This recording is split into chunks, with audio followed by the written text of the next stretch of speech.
Today, I'm going to be doing a review of a bottle from Widow Jane that is, to my knowledge, their oldest expression to date. This is Widow Jane 20-year Black Opal. Let's get into it.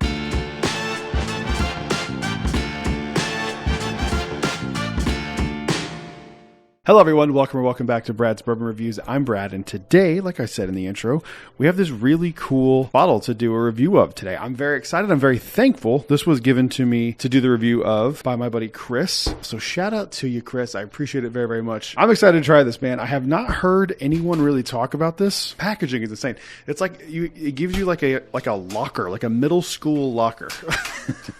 If it was sitting like this on the shelf open, that is like beautiful presentation. So 10 out of 10 for presentation. That's beautiful. So I don't have a lot of exposure or familiarity with Widow Jane. I've had the 10-year, I've had the Decadence, and I've had one of their finished ryes. I don't remember which one it was. I think it was the green bottled label one. I don't remember exactly what it was. So I'm not super familiar. The only other experience I've had with Widow Jane was I had it in an old fashioned when I did the Star Wars Galactic Star Cruiser. But outside of that, I am not super familiar with Widow Jane. I do know that they are in Brooklyn, New York. Do like the stuff that I have had from them. It's not been stuff that's like my favorite of all time, but I think it's really, really solid bourbon. So let's try this and get this open and see what we think about this. I'm very excited. I'm very curious. I think, with the exception of Pappy 23, this is the oldest bourbon I've ever had. This weighs like 2 pounds. This cork is really, really heavy. All right, let's get into a Glen. Let's see how we feel about it. Doing a very small amount here.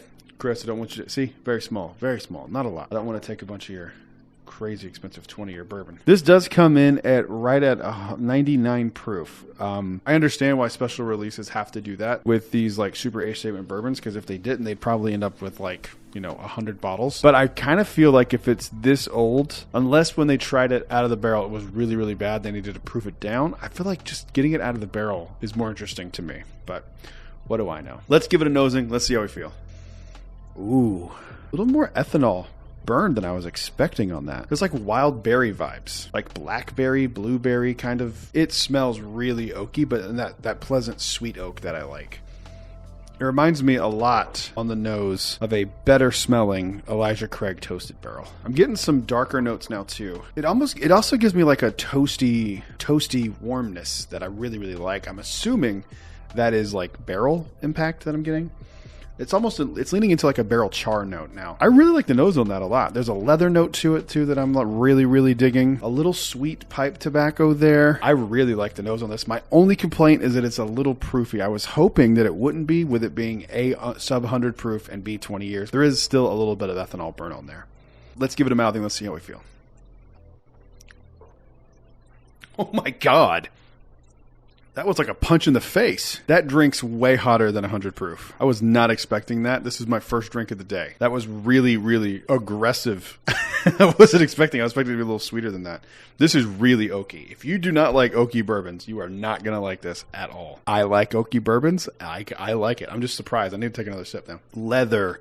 Dry oak. A little bit of a chalky consistency to it. People always say like caramel bomb, fruit bomb, all those phrases. This is an oak bomb. This is oak forward, tanniny, bitter, a little sweet there too, I'm not gonna lie, but bitter, rich oak. This is probably the most oak thing I've had outside of Pappy 23.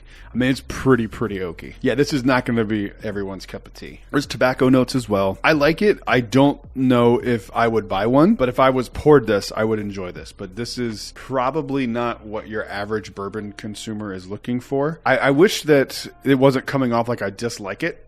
I do like it. I do like it. I think it is better than average. I think it's good. I'm just saying, for people who do not like bitter oak or oaky bourbons in general, you need to stay away from this, run from the hills, because this is as bad as oaky as bourbon can get. All that being said, I really actually enjoy this. I like it quite a bit. There is a little sweetness to it. The more I've had of it, the more I'm enjoying it. I would give this probably...